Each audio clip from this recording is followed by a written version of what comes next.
Good evening. This is the webinar, Social Justice in the Media. I'm Sharon Harris Ewing, the Assistant Minister, and I'm going to wait just a brief minute to make sure that those of you who have been waiting to get on can get on, and then we will begin.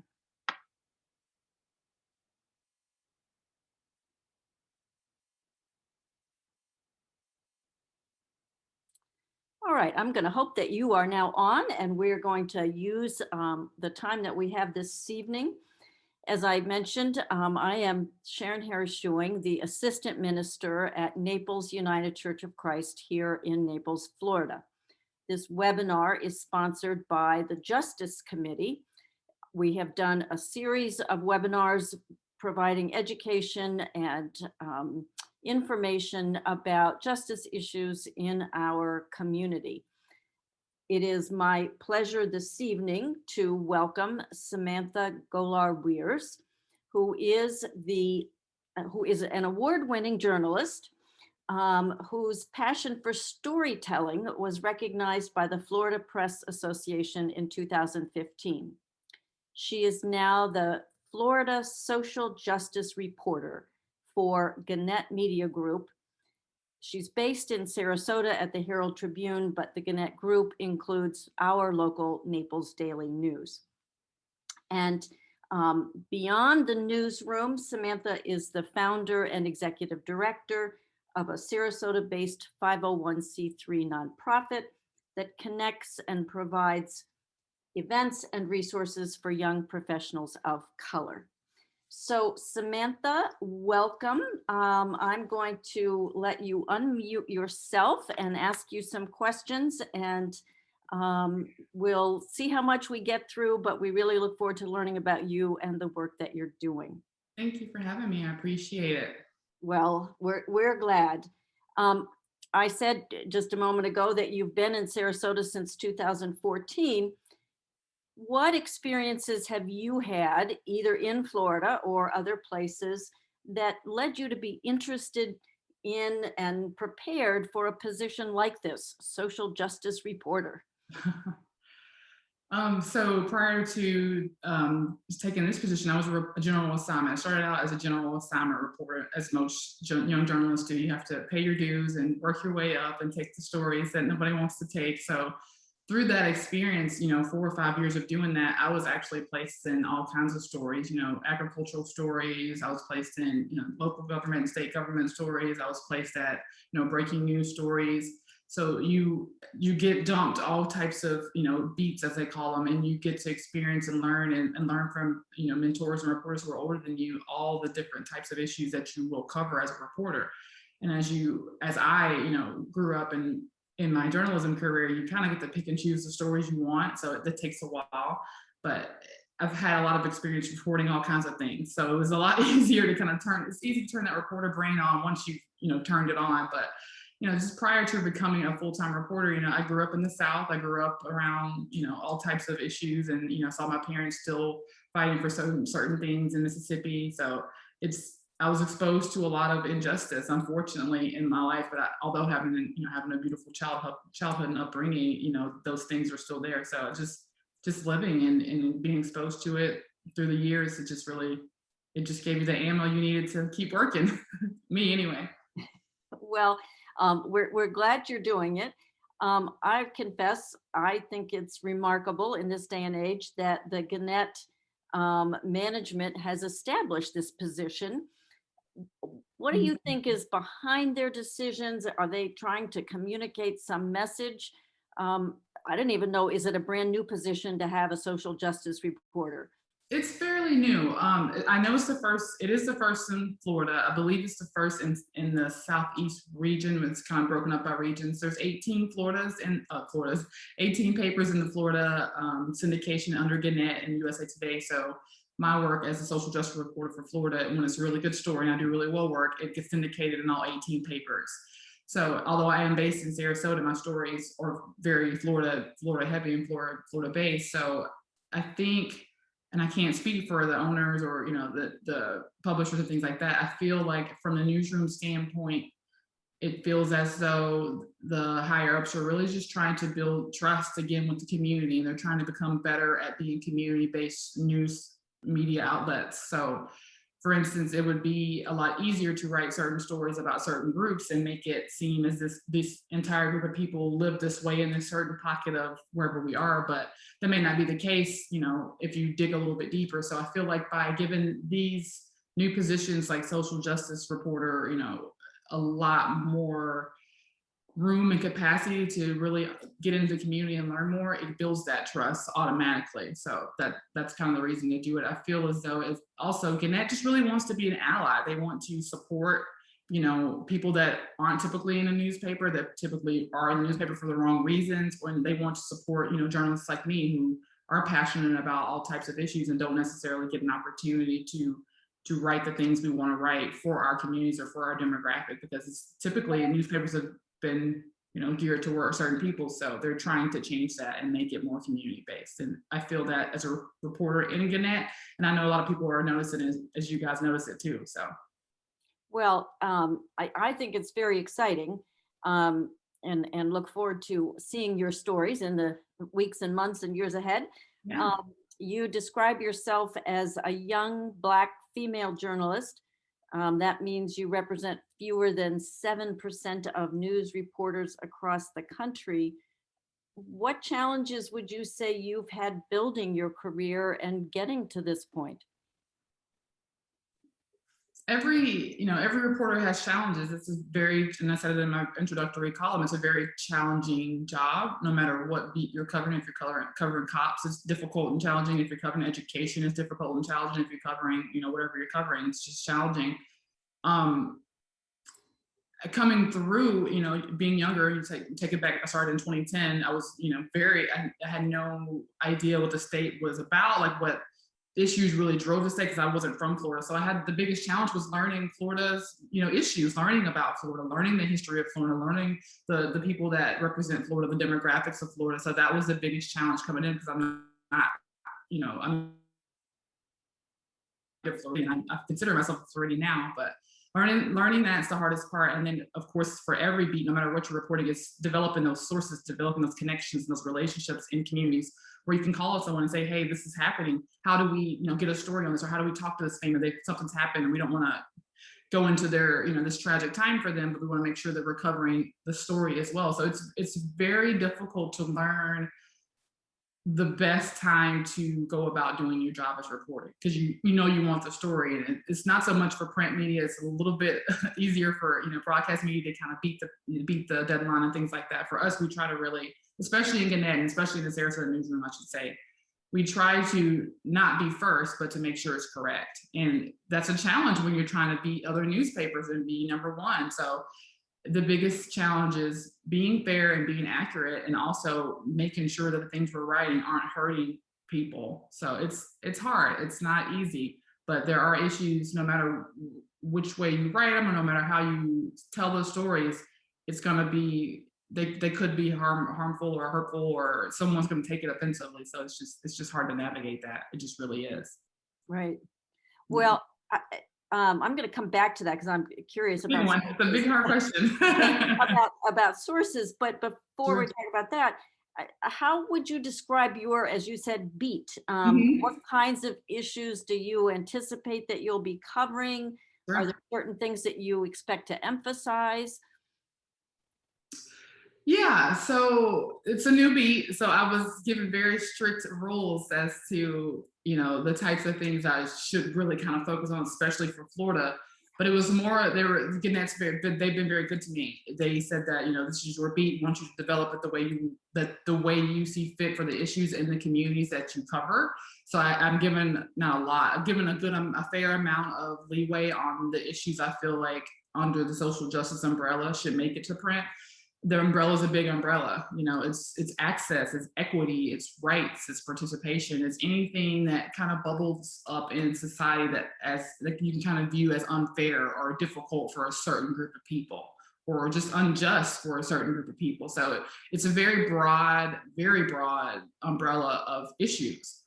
So the way we have kind of started, and I just started this in March, so it's developing as it grows. But the way we kind of go about it is, okay, what are the issues in Florida that we see repetitively coming up over and over and over again? What issues that are, equitable issues or rights issues or access issues or, disparity issues that we see repetitively in Sarasota, in Naples, up in Orlando. So the things that are repetitive across the state.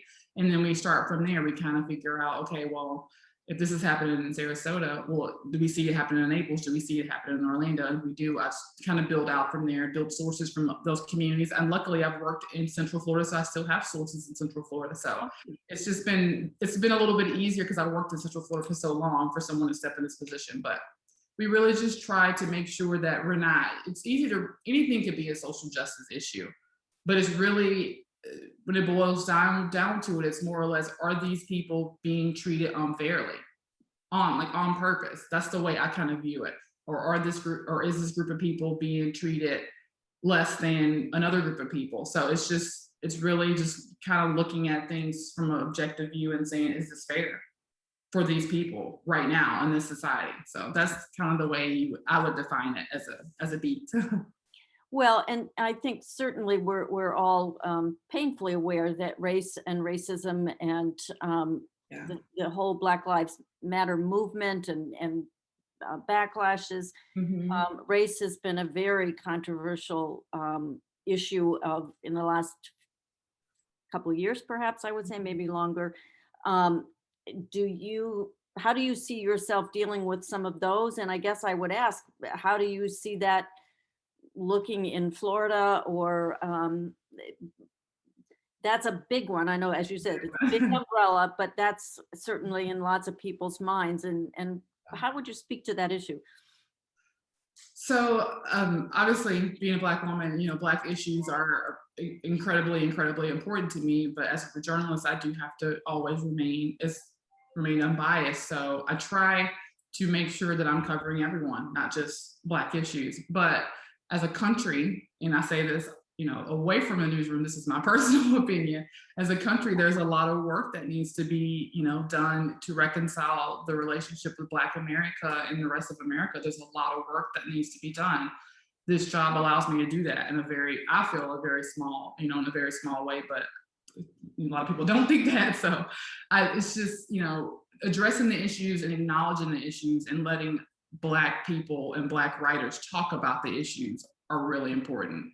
It would be different if, when I took the job, the first thing I said was, even if I don't get this job, you guys should hire a Black woman. You can't put someone in that position that doesn't understand these issues at the core of who they are, biased or not. I understand why, why Black men are upset, or understand why Black kids are afraid to play basketball, understand why Black mothers are afraid to send their kids to, down the street, especially in certain areas of Florida. So my opinion on the job, on the position was, it should be a Black woman, whether it's me or someone else, because I know reporting and I know what it takes to get in these communities to talk about these very devastating issues. And quite frankly, I don't think someone that wasn't a Black woman could do it and build the trust in the community that the job needs. So it was very comforting and very, great that I got the job, because I feel like I was the right person for the job. But it's a big effort. The Black community is not a big monolithic group. Like, my experience is growing up in South Mississippi as a Black girl is different from the girl who grew up in South Florida as a Black girl. So there's so many commonalities in the Black community that, there's no way I can look at someone who grew up in Florida and not understand her struggle, and vice versa for me growing up in South Mississippi, even though I've been here, almost 12 years now. So it's a big job, and I don't take it lightly. And it's hard. It's very difficult, and it's very scary because the Black community is being vulnerable, and I have to be vulnerable as well to write their stories and acknowledge that I've suffered from some of the same things that they have suffered from, and I'm still having to participate in society and do my job. So there's a lot of issues. Well, I appreciate that very much. And just to go back to your comment about figuring out how do you get sources, Mhm. I think and I'll speak now as a white person, it's sometimes hard to know, how do I access those Black voices so that I do know the experience of people that are not like me. Yeah. So I value that voice, but how do you go about getting sources and giving the people who read what you do the breadth of perspective that does exist? Sure. Um, it's just really the first thing I learned about journalism is you have to, I'm a talker. I can talk all day. You have to be able to communicate with a lot of different types of people. If you can't do that, if you can't get in and say, if you can't express what you need, information that you need to build those sources, it's really difficult for people to give you information, to be vulnerable and say, this is what I'm going through. I know it's a hard task for non-Black people to open the door and say, okay, we want to learn about such and such or this and this and this. It's hard and it's scary. And I have had so many conversations since I've taken this job from women just like you and men just like men that are non-Black men say the same thing. How do I go about this? How do I start these conversations? And you're doing it, just saying it. I don't know how to do this, but how do I do this? Just being able to find someone that you can be a little bit vulnerable with, a little bit honest with, and just say, I don't understand this, but can you talk to me? It's not going to be one of those things where every time you ask someone a question about an issue, a social justice issue that doesn't pertain to your demographic, that they're going to be able to talk to you either. They may be going through it in that moment. They can't discuss these issues, but it's every day it's a challenge.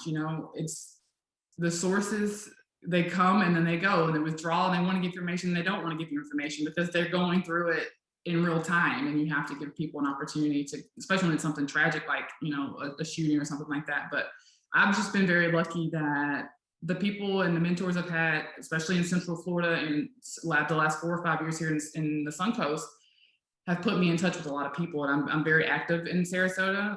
I've been on like so many boards I can't even count. I've gone through chamber events, so I've built a very large connection of sources and people in the area. It just takes a lot of work. And yeah, I'm sure it does, and that it will be very valuable. Most of the people in our church live in Collier County, or I would say Lee County. We do draw from Bonita Springs and Estero and places east as well. But what I know you started in March, but what issues do you see as potentially needing investigation here in Collier County? What kinds of justice issues do you see? At a glance, in Collier because I've been, there's a huge housing issue all over Florida. We all know this, but the housing in Lee County it's from the research we've done, just the very quick research we've done, the numbers in the housing for low income people is dismal. There's families that are homeless every single day. And then there's a migrant farmer issue and things like that. And it's just those families and their access, the issues they have with getting the Moderna and the Pfizer vaccinations and not having information there. It goes back to those 4 things: the access, the equity, the information, and the rights for those people. So Collier County and Lee County are very affluent, very similar to Sarasota County, but there's a big gap. That gap is so large, and I don't think people realize how big that gap in the wealth and the disparity in healthcare and just food. I know there's a food shortage, a couple of food deserts down in Lee County that I've heard about that we're looking into in the very, very near future that involve some migrant students and some migrant children that we've gotten wind of through the school system. So it's a very large disparity of wealth down there, and that's probably the biggest issue. And it's no one's fault. It's not, you can't penalize one group for having wealth and another group for not having another. But what as a reporter I hope to do is just shine that light on that gap. Like, it's a huge gap. It's very large. So, and I don't think people realize that there are kids that don't eat. There's kids that only eat during school year that don't eat in summertime because they're not at school. So it's mostly financial down there, unfortunately. Same in Sarasota, but there are some other issues like housing and things like that down in Naples and Lee and Collier counties that we're kind of watching. Well, and it's interesting because putting Lee County and Collier County together, I know there are similarities, but I also know in Collier County, the cost of housing is so much greater Yeah. that many of our service people, whether it's our teachers, police, firefighters, live in Lee County Yeah. because it's so expensive in Collier. So I think you're absolutely right. That Very is similar in Sarasota and Manatee County as well. There's service industry people, teachers that work in Sarasota County have to drive to Manatee County because they can't afford to live here. So it's the two counties, Sarasota and Collier County, are very, very similar. Very similar. Yeah. well, that's interesting. They're pretty similar. So getting away from issues exactly, or just for a minute, we're in a time when it seems like the job of a reporter is harder than ever because we have people who are reporting things that are not true, that are not factual, even though they're claiming they're true. Mhm. How do you deal with alternative facts that aren't facts, with going about trying to get an objective story, educating people through your reporting? It just seems like this is a time when being a journalist is perhaps more difficult than it has been in years past. It For me especially, I feel like it's gotten difficult and easier at the same time. I stepped away in 2015 right after the Mike Brown Ferguson Missouri situation. It was just too much for me. My son was very young at the time; he was 10, and I couldn't write another story like that. So I was done. And when I came back into the newsroom this year, it's all these new systems and checks and data and all these cool new things that Gannett has implemented to make the journalist's job a lot easier. So we have a separate set of editors that just only edit for data. Like they just look for numbers and facts and percentages and make sure those things are correct. And then we have different types of editors that coach us journalists, myself, to make sure that we're writing things in the correct way, in the correct form. And it's gotten a lot more intricate, a little more hands-on, but those systems are in place so that we don't report things that aren't true. You said it perfectly. People don't believe the media, especially the big mainstream media. People read CBS or CNN or whatever it is, and they take it as word. And it's sometimes those news networks, especially the broadcasts that beat us to the punch, they get it wrong and they have to backtrack and say, okay, what did the newspaper print? Okay, this is correct, because they know we have those systems in place. Not that the broadcast media doesn't, but a lot of the mainstream media, they're just trying to beat the deadline. They're trying to get things out as fast as possible to be the top dog. And me as a watchdog, which is, what news journalists are, a watchdog reporter, we have to have it right. We cannot put out, information. And we don't always get it right, but we have to make sure that the facts are there. And we have a lot of systems in place. I have two editors. One's incredible. He does a really good job of making sure that it's correct. Like he scans it and reads it and reads it. And he's won Pulitzers for that. And I trust him. I trust him to make sure that what I'm writing is correct. And if I didn't trust him, if we didn't have those systems and those relationships in the newsroom, and if Gannett wasn't making sure the right editors were with the right reporters, because certain reporters, I need certain things that the city reporters don't need, because I do social justice. So it's just a lot of, it's gotten harder, but it does make me feel safer about doing my job and reporting, especially community-based reporting, because the communities where all that quote unquote action happens, you have to start there. You have to make sure that the people who are voting for your local things and your state things, your county things, that they're taken care of, and they feel seen and heard, and their issues are taken care of first. Because when you start reporting things that are bigger than your community, then that's when you really lose a lot of readership. That's when you lose a lot of people that trust you, and you lose a lot of journalists that don't want to keep writing about the same old thing. Sometimes we just want to write the good stories about the people around us. So right. Well, and it's interesting, just speaking for the Justice Committee, we've talked a lot about the need to really focus on local. And they've done that. They've done a really good job at turning that around. They really have. Well, I appreciate that. I'm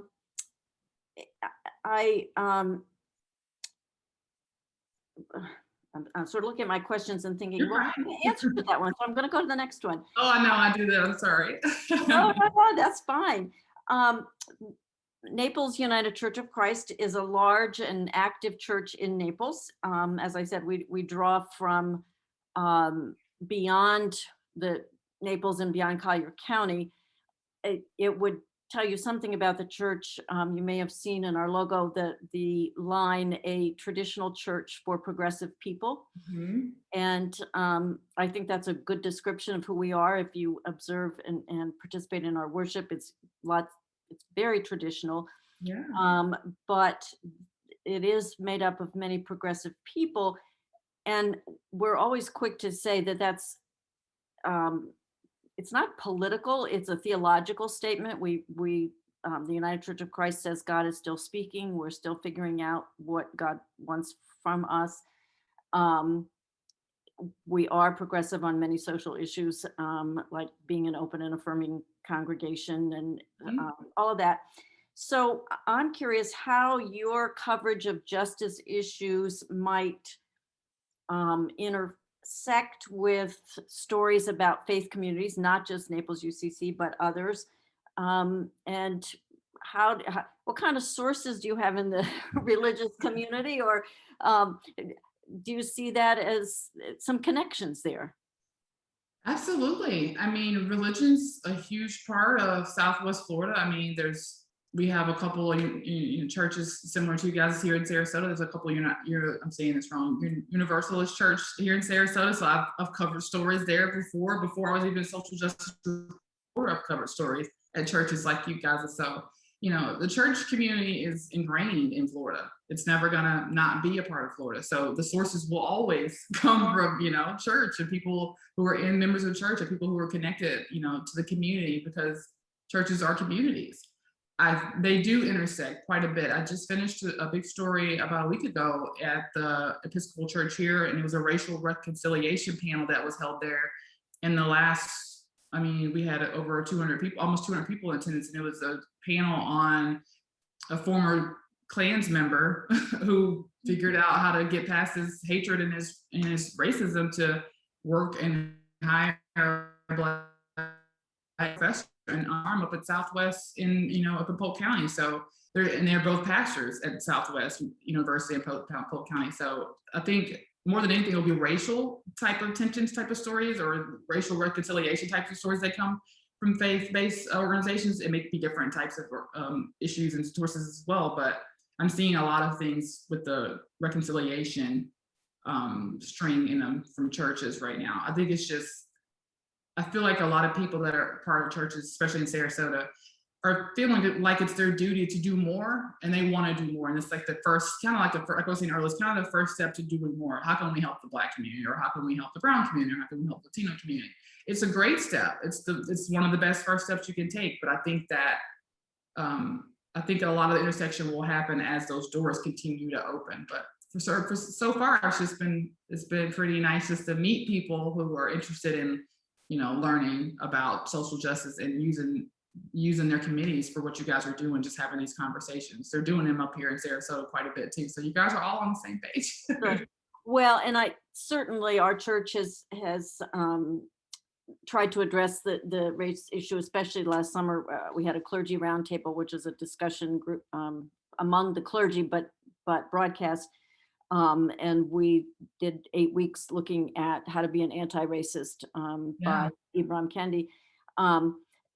I would say, I hope that you also find faith communities working on housing, and I know the environment and lots Oh of. yeah, absolutely. There's some big environmental church organizations and groups north of us in Manatee County that work quite a bit on just the wetlands and all types of things up there. So I know that they are. I think some churches are just trying to figure out like how they can do more, and it's great to see that, and it's great to partner with them, because we're newspapers. We're going to cover what churches are doing regardless. So if you're doing something that pushes us all forward, absolutely, we're going to intersect and do what we can to make sure that not only are we covering it, but you guys are putting the word out on the good work that you're doing. It's vital. Well, we appreciate that. That's vital. You have to work together.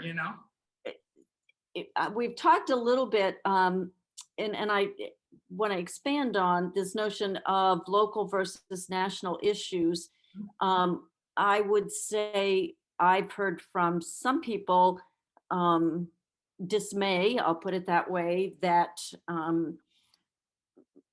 the newspapers are less locally, they're not happening locally anyway, that that is being done in other places. But can you just talk about that sort of tension between, as you say, community-based, but that's no longer going to mean somebody necessarily in Naples, and what that means for you in terms of, will you also cover national issues? I know because of email exchanges that you are looking at Juneteenth next week.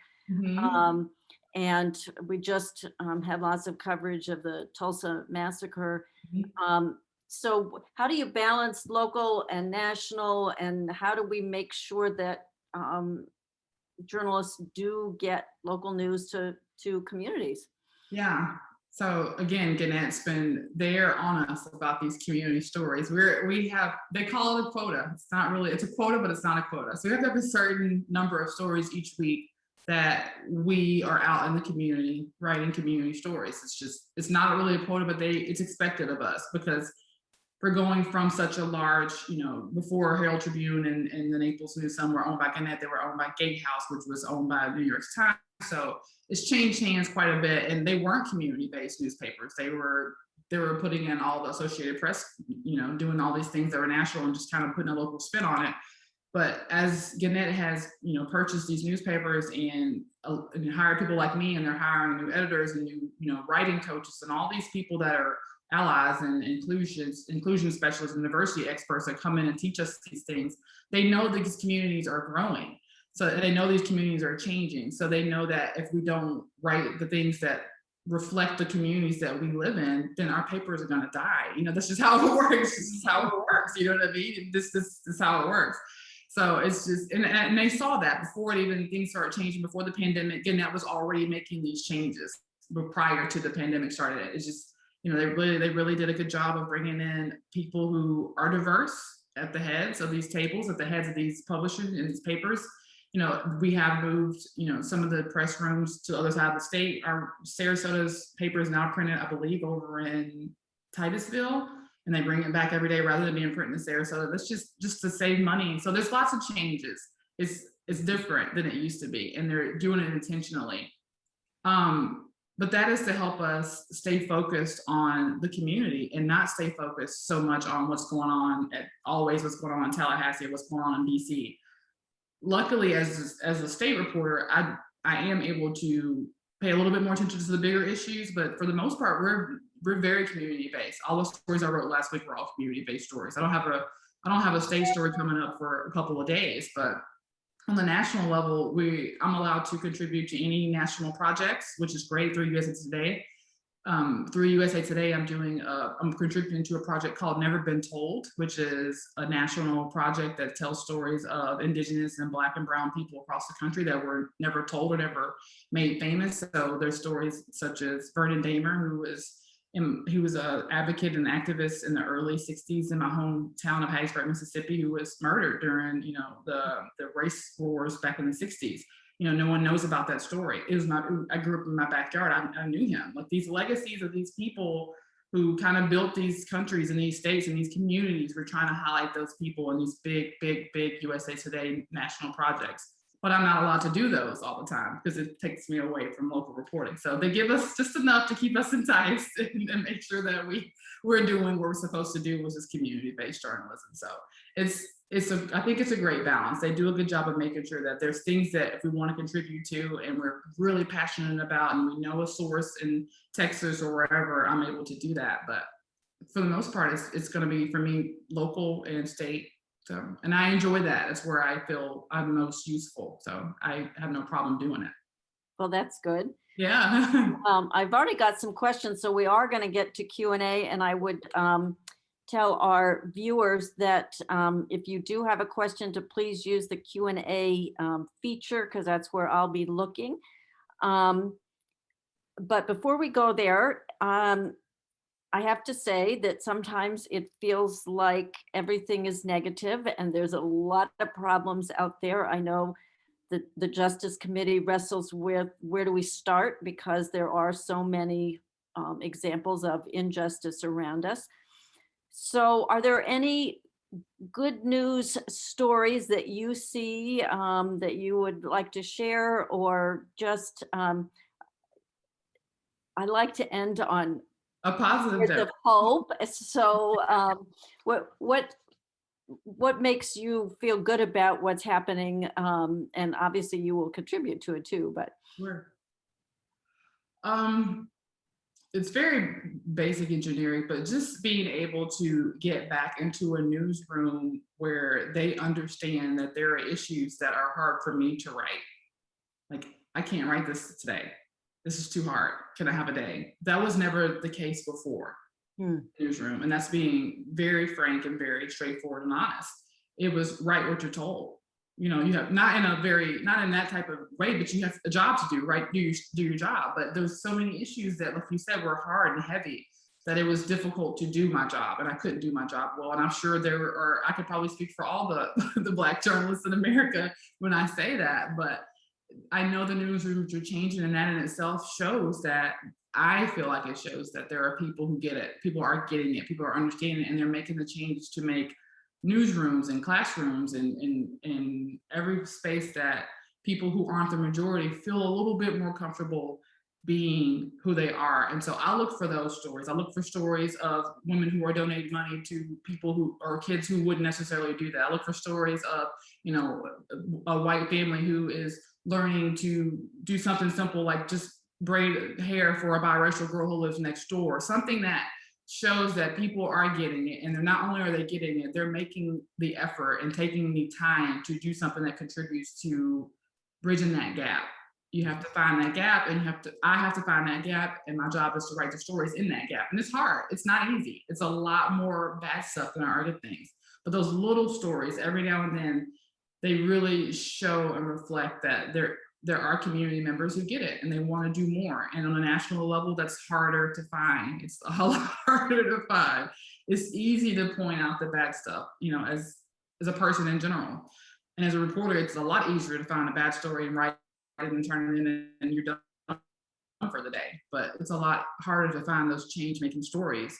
And I do have to search for them. And every now and then I get really lucky and someone just brings one to me. So those are the best. I look for those days. But I haven't had one too good yet. I had a couple of good stories that are coming, but so far, unfortunately, and I just started, you know, this position in March, but it's been heavy stuff, but that's part of the job. You know, you can't back away from it. Otherwise it won't ever get out there and people won't know what's going on. But there's some good ones out there. I promise they'll be in the paper when I oh, find them. good. That's When good. I see them, when I get them, they will be in there. I promise. My mission is to find them. All right. Well, I'm going to go to our questions and encourage others who have them to go ahead and put them up. Um, the first question is related to teaching of history and how we teach in history. And that's an issue nationally, but it's also become an issue in Florida with some statements by the education commissioner and things. So do you think that the issue of more inclusive history and or critical race theory are going to become hot button issues for the 2022 and 2024 political races? How do you feel about that, and how might you be following that? Yeah. Well, I definitely follow it. Kind of, you know, it's interesting. I have a good friend, and I'm trying to be as short, not so long-winded. I have a good friend who actually studied this. She went to college to study this theory. She doesn't teach it, but she studies it. She studied in New York, and she knows all about this. I talk to her about it. I educate myself regularly about this topic. So when I get ready to write these stories, because to answer your question, yeah, they're going to be huge issues next year in the election. I would almost bet money on it. It's divisive, and divisiveness is part of the news cycle. You know, it just is that those issues that make people think and make people frustrated or angry, that's what drives news. And it's unfortunate. And that's the one thing about journalism that I hate, you know, but it's hard. Do I think it's going to be an issue? Yeah, it's going to be a political issue for sure. As far as teaching it in the schools, that's hard. I mean, I feel like there are some communities that need it, and I think there's some communities that don't need it. And you can't go about it that way from a state or federal level and shove it down people's faces, because some communities don't need that part of education. Some communities just don't, and some communities don't want it. So it's, again, I think a lot of the issues that are state and big time federal issues should be more of a home rule. Similar to the story I wrote this weekend over the bridges at Ringling. They couldn't light the bridges up for the LGBT community, and because the state wouldn't allow them. Well, we have a vibrant LGBT community. Why wouldn't we be allowed to light our own, our lights for that group of people for their month? So it's, the issue to me is more of a home rule versus federal state. It should be allowed to, we should be able to figure out what's best for each district. That's my opinion. But as a reporter, I can't write that. So I will be writing about it for sure. And I do follow it. And I do think it's going to be a very big issue, a very big issue. Well, and I don't have in-depth understanding, but as I've begun to look at it, some of it sounds like what you mentioned with your project, of people saying there are stories that we haven't heard. Similar to Tulsa. Like Tulsa. And I lead a women's discussion group at church, and next week we're going to talk about Juneteenth. Yeah. I lived in Buffalo for 33 years, which did have major Juneteenth celebrations, but I never learned about it in school. And I think that part of my understanding of that is saying these are things we need to learn about in school. As is often the case, some of what people are trying to do is being distorted and all of that. But I'll get on to another question. So we'll answer the question better. If I can't, we can totally go back to it. I'm so sorry about that. Oh, no, it was very helpful. In fact, I'm going to come back if we have time to the local, because I think that the local control is a big issue in Florida. Another question about, are you aware of, and what would be your attitude or understanding on the Center for Critical Race Studies at FGCU? There's a center, so that I did not know about. On this week. There's a lot of news, guys. I get so many emails. I think centers like that are vital. Again, I had to establish my own nonprofit for young professionals of color, Black and brown young professionals in Sarasota, because we were not wanted at the Chamber's Young Professionals Group. Not in a discriminatory way, nothing that we could, throw our arms up about and complain about, but I think a lot of what people don't understand when it comes to these types of organizations and the critical race theory and filling in those gaps, as I was speaking up earlier, it's not to say that what is already established is wrong. Unbiasedly saying that. It's not to say that. It's to say that there's information that is being left out. There are people's backgrounds and my ancestral line and things like that we don't know about. That we didn't, the same as Juneteenth is celebrated because that group of Texans didn't even know they were free for 2 years. So there's reasons that these institutions and these theories and these curriculum and these holidays are popping up. It's more of a catching up to what should have already taken place if you look at it from a very objective view. And it's hard to do that when you're not thinking objectively. You know what I mean? If there's holidays for everything else, there's celebrations for everything else, and it's taken this long to have a Juneteenth celebration. But I do think that those things are needed, because if they're not there, the information will not be there. It will be suppressed. It has been suppressed. So that's my personal opinion, not Gannett's. Right. Well, I didn't know there was a Center for Critical Race Studies. We both learned something. I'll have to look into that. Thank you for that. So another question, speaking about issues, what would you say, this certainly falls under the issue of a justice issue, about voting access with the new law that has been passed and signed by our governor in Florida? And there are certainly people who see it as limiting access. How have you written about that? Do you expect to write about it? And what do you think is going to happen in the elections to come? I haven't written about it yet. As I said, we really, for my beat, which is what I cover, beats just your cycle of news, social justice. What we do is we really, like I said earlier, we really have to examine what's popping up repetitively over and over and over before they like to call it bubbling up. I don't like that term, but that's the term they use in the newsroom. Not to say that I just sit around and don't write anything until something big happens. It's just more of a finding the good stories in the interim. The voting rights is definitely an access issue. It's a rights issue. It's 100% a social justice. It's by definition a social justice issue. So I know I'll be writing about it soon. We just haven't gotten around to that. You know, we budget and we plan stories in advance, and then obviously news breaks and we have to backtrack and things like that. So the plan never is a plan. It's always partial plan.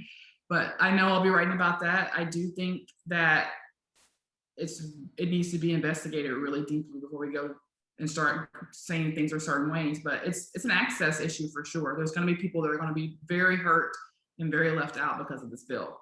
And that's what social justice, the bones of it is. Who's going to be hurt? Who's going to be left out? Who's going to benefit from this? And who's going to be more hurt from this? So if you look at things through that perspective, it kind of helps you see what a social justice issue kind of is.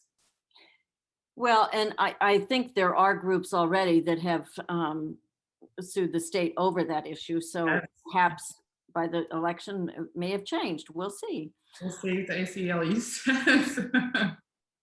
This is not so much a question as a comment, but you may want to respond.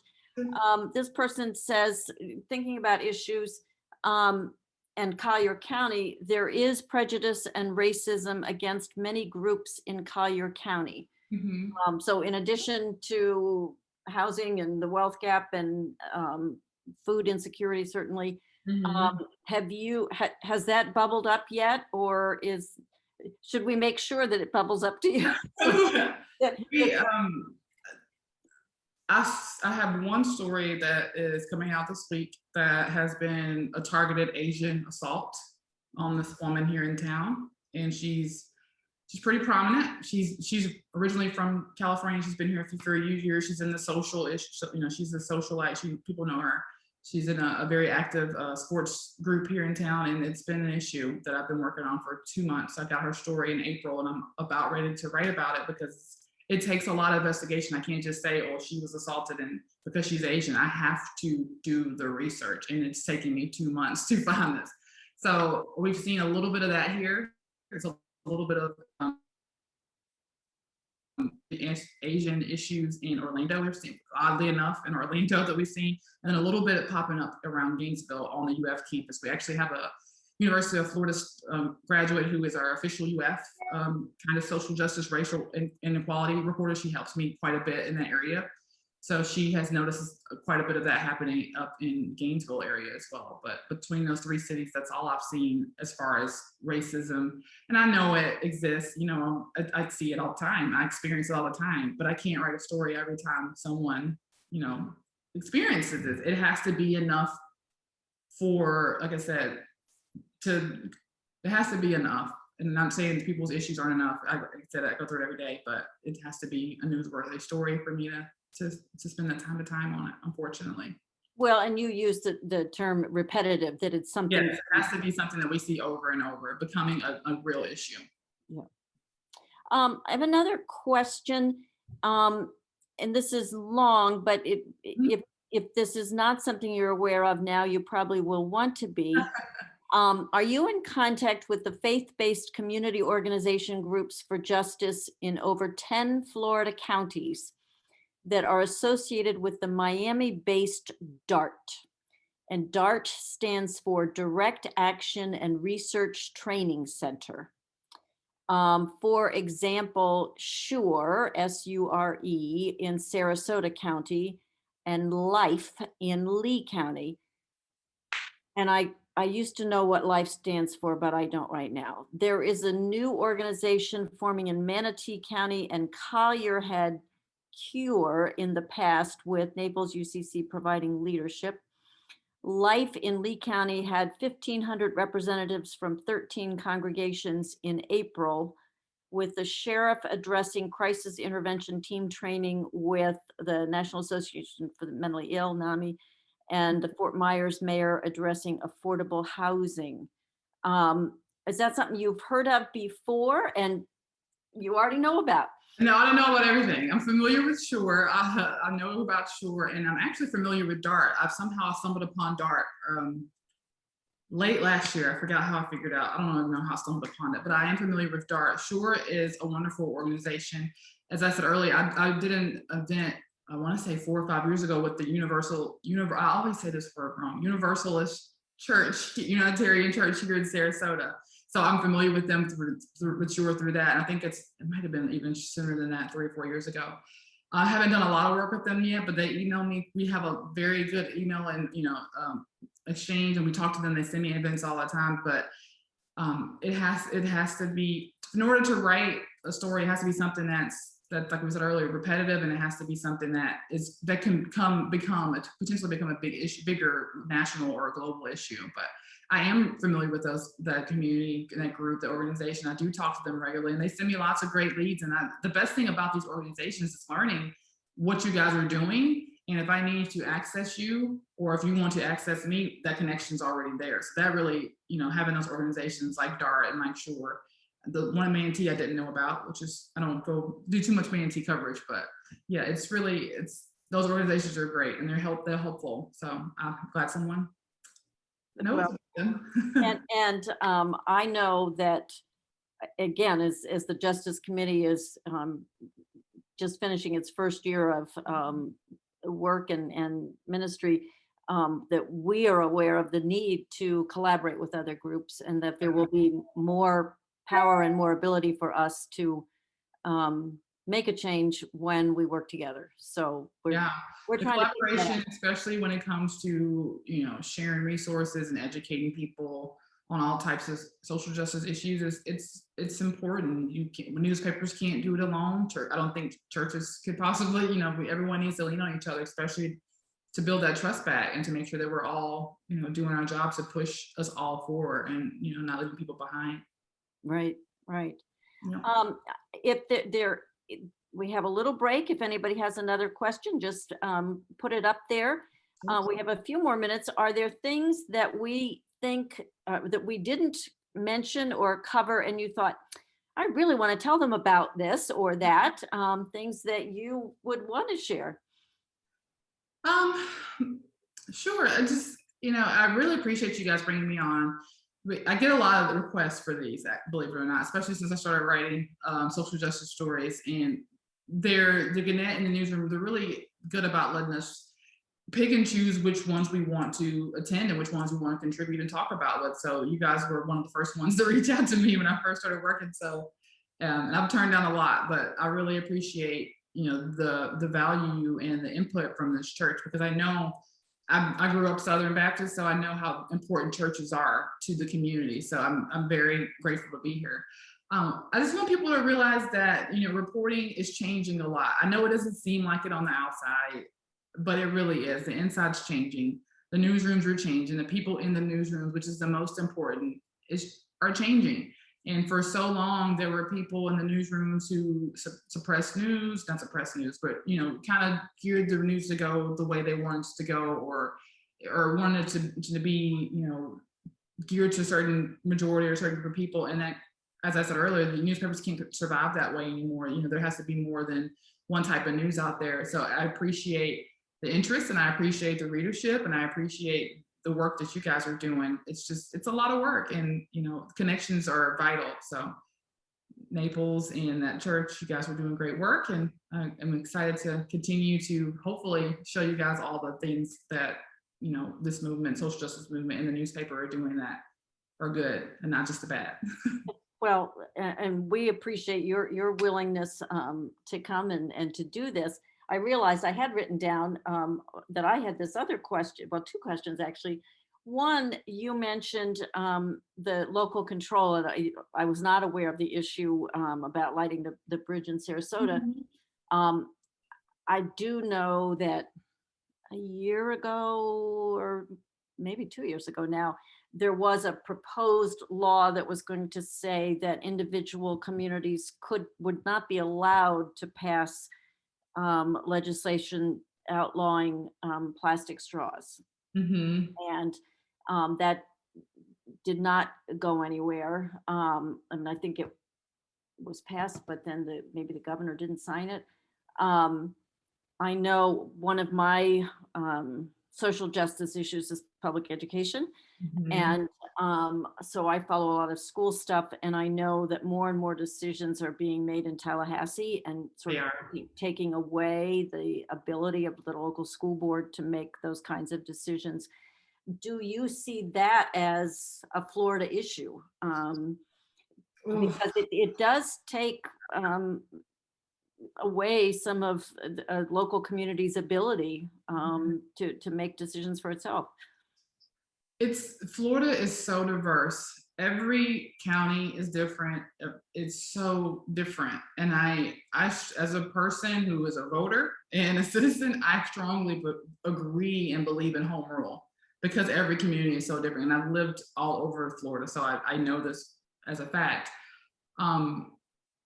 I think there's a lot of state interference in some of these local issues. I do believe that, but the state does, I feel like the state's done a good job for the most part with some of the issues they're trying to control, but it's messy. It's very messy. And I do feel like it's going to become an issue where the municipalities and the cities are going to start saying, look, you guys are doing way too much in our backyard. We need a little bit more control. It happened this week with the Ringling Bridge. You know, like our mayor had sent in a request to change the lights with the pride colors months ago.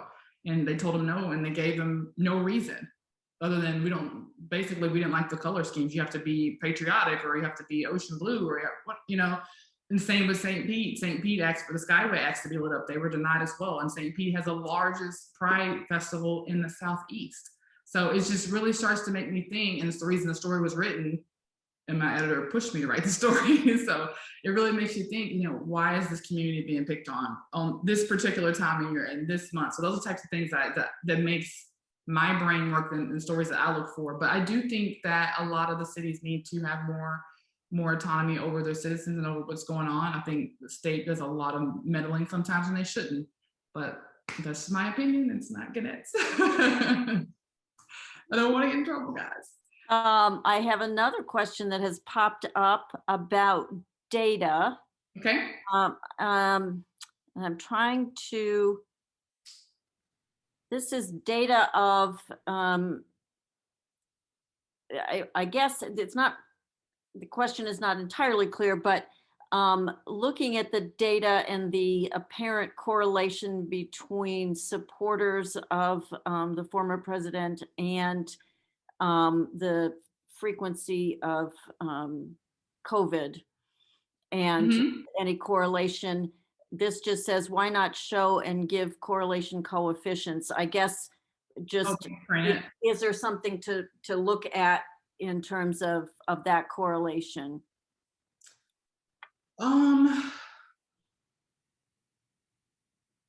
That's a very,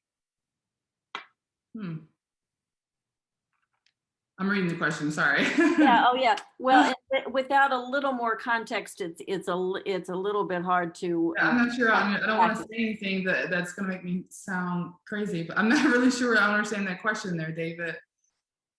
Well, it's something we can all think about. For sure. And I do. You mentioned before that things are so divisive, and in one sense, divisiveness. Not that it sells, but it is compelling and it needs to be written about. Is there a way for journalists to help us as a society overcome these divisions? Because for many of us, and this is something we talk about in the church a lot, is how do we overcome these incredible divisions? I don't know what the media's role is in that. Yeah, I think the media's role, and I feel like my role, is to, and it's, I mean, I'm not gonna say it's hard. It's part of the job, and we do have to remain unbiased, because if we're telling one side of the story or not telling the other side of the story, then we're biased. You know, people have to be presented all the information, and then people have to get the biggest issue is readers and Americans and Floridians, whoever you're talking about, white Americans, you know, brown Americans, Black Americans, whatever. There's so much cognitive dissonance. People don't want to unlearn the things that they believe to be true. And if the media that is, just say Herald-Tribune, where I work most of the time, if that paper has a reputation for being fair and honest and it's a community-based paper, I feel like the information, if it's new information, if it's something I'm writing about, say for instance, that challenges, the white students or the white parents in Sarasota on a race issue and they don't know how to deal with that, it's their job to do the work as well. I have to write the stories. I have to put myself out there and put my name on the story and get hate mail for giving just information. It doesn't necessarily mean I agree with this information that has to be written. So there's just it's a lot of cognitive dissonance, and people don't want to unlearn what they believe to be true, and people don't want to be challenged on issues they think are, their values. And it's hard to get past that. But the conversations, to answer your question, you have to talk about these things, and we have to acknowledge that there has been a lot of lies printed in the media. There's been a lot of stories told in the media. We have to say, okay, yeah, but we're doing better now, and we have to continue to do better. And Gannett is doing that. They really, truly are. I wouldn't have not taken this job if they weren't making changes in the newsroom. I can tell you that. So they're doing a great job. They're doing a great job, and I'm proud to work for the company. Well, I'm glad that they're doing a great job. I'm glad that you are working for them as a social justice reporter, and I'm very glad that you spent this hour with us. We have come to the end of the time. But thank you to those who were watching, both using the link from the church and also on Facebook Live. We're glad that you joined us and hope that, like me, you learned a lot. And thank you, Samantha. We now have a connection, so we know we can call you. And we'd be happy to let you know what we know or what we think when issues arise. But I'm here, my door is open. I'm happy to help you guys out with telling the stories of Naples and Collier and Lee, as you need me. I'm always here. My door is open. Well, thank you so much. And again, thank you, everyone. I'm sure there will be more webinars in the future, and we'll let you know about them. And we appreciate your interest. Thanks a lot. Thank you. Bye-bye.